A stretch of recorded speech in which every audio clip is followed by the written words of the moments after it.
indudablemente la Corte Suprema de Justicia tiene la razón.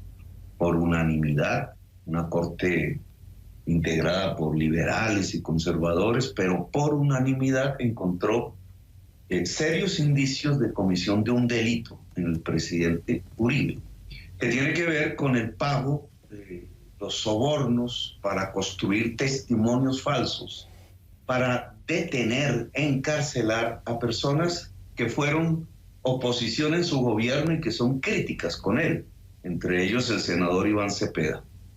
Estos pagos van a narcotraficantes. Un abogado de narcotraficantes hoy está preso precisamente por ser el mediador de esos sobornos e intentaba que esos narcotraficantes presos o libres testimoniaran falsamente contra sus opositores. Hoy el presidente Uribe está preso. Ahora, esa es apenas la superficie de otra realidad que hoy está en proceso de investigación, y es que él necesitaba poner a esos opositores presos, entre esos me cuento yo, porque lo que nosotros hemos investigado es la fuerte relación entre el expresidente Álvaro Uribe Vélez y la creación del paramilitarismo en Colombia, los crímenes de guerra, el genocidio que ha vivido el país desde el lado del Estado. Este paramilitarismo es la principal fuerza de exportación de cocaína al mundo. Hoy prácticamente está en proceso de mexicanización, con el perdón de los ciudadanos mexicanos, porque los carteles nacidos allí ya se han apropiado por diversas vías y violentamente del paramilitarismo colombiano, buscando capturar los laboratorios productores de cocaína en el país.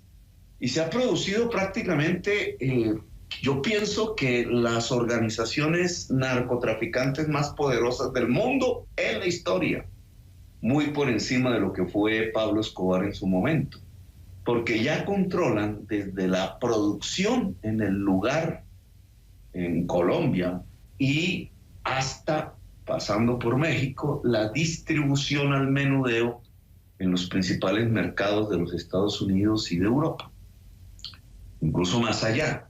Esto no lo había logrado un narcotraficante como Pablo Escobar.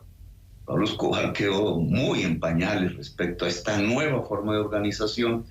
Y esto es posible porque hubo un escalón allí que lo permitió, una fase muy reciente, que es la que llamamos en Colombia el paramilitarismo, muy poco conocida por el mundo. El paramilitarismo básicamente son ejércitos privados del narcotráfico con fuerte poder político y apoyo estatal de Colombia.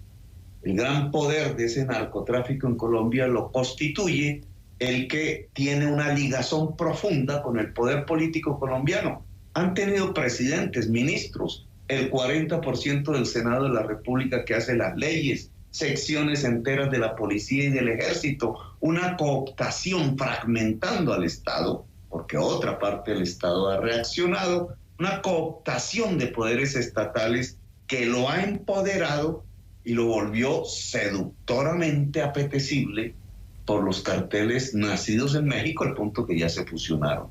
Allí, en ese proceso histórico, a través de unos aparatos que generaron los el nacimiento del paramilitarismo, las Convivir se llamaron así en Colombia, unas cooperativas de seguridad que con excusa de la guerra contra las guerrillas, en realidad fue la legalización de un aparato narcotraficante armado, militarizado, que en connivencia con el Estado pues se apropió de la institucionalidad del país y obviamente de lo que quería, que eran las rutas y la venta de cocaína en el mundo. Álvaro Uribe está ahí, en el centro de esa historia. Y porque algunos la investigamos, la publicitamos, entonces él decidió pagar testigos para ver cómo nos encarcelaban, nos silenciaban, y hoy es presa de su propio invento porque ha sido puesto bajo medida de aseguramiento domiciliario por este tipo de actividad, él y su abogado. Senador, hay una realidad.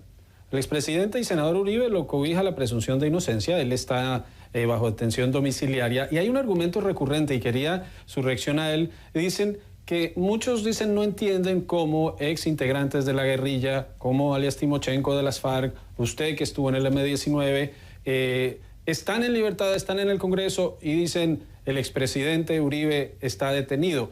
Y he escuchado y he visto hasta comentarios que dicen que aún si se demostrara que el expresidente Uribe fue responsable de interceptaciones, fue responsable de masacres y eso se logra determinar, que aún eso no justifica que él esté preso. ¿Eso qué dice del momento político? Y para quienes no son colombianos, ¿cómo se explica ese argumento de que Uribe no debería estar preso porque hay integrantes del Congreso que pertenecieron a la guerrilla? Esto es como juntar peras con manzanas. Para ponerlo en un caso más de norteamericano, pues es como el señor Stein, ¿no? Quizás él como empresario fue buen empresario, vaya a saberse. Pero indudablemente estaba violando niñas, estaba tratando con menores de edad desde el punto de vista sexual, usando su poder, su riqueza, etcétera. Entonces es como decir que como el señor Stein fue buen empresario, entonces no se le debía haber acusado por la violación de niñas. Peras y manzanas, eso.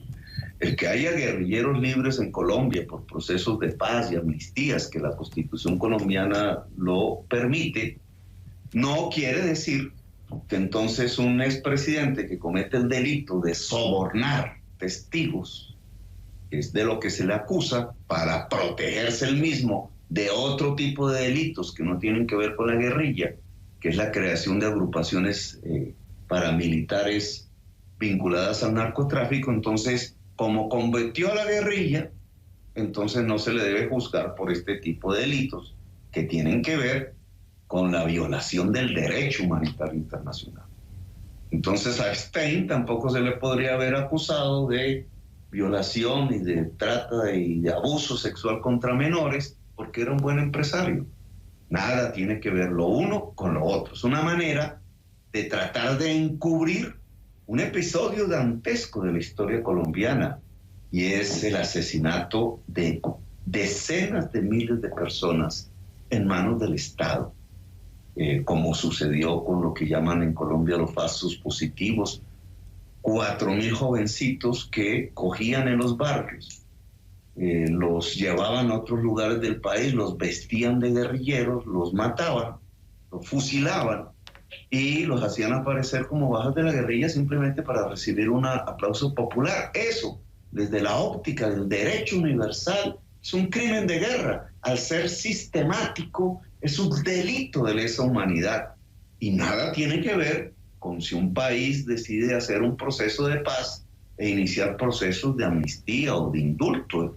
Un delito es un delito, la rebelión, y otro delito es otro delito, el delito de genocidio o de lesa humanidad, o en el caso concreto del presidente Uribe, el de intentar sobornar testigos para protegerse a sí mismo.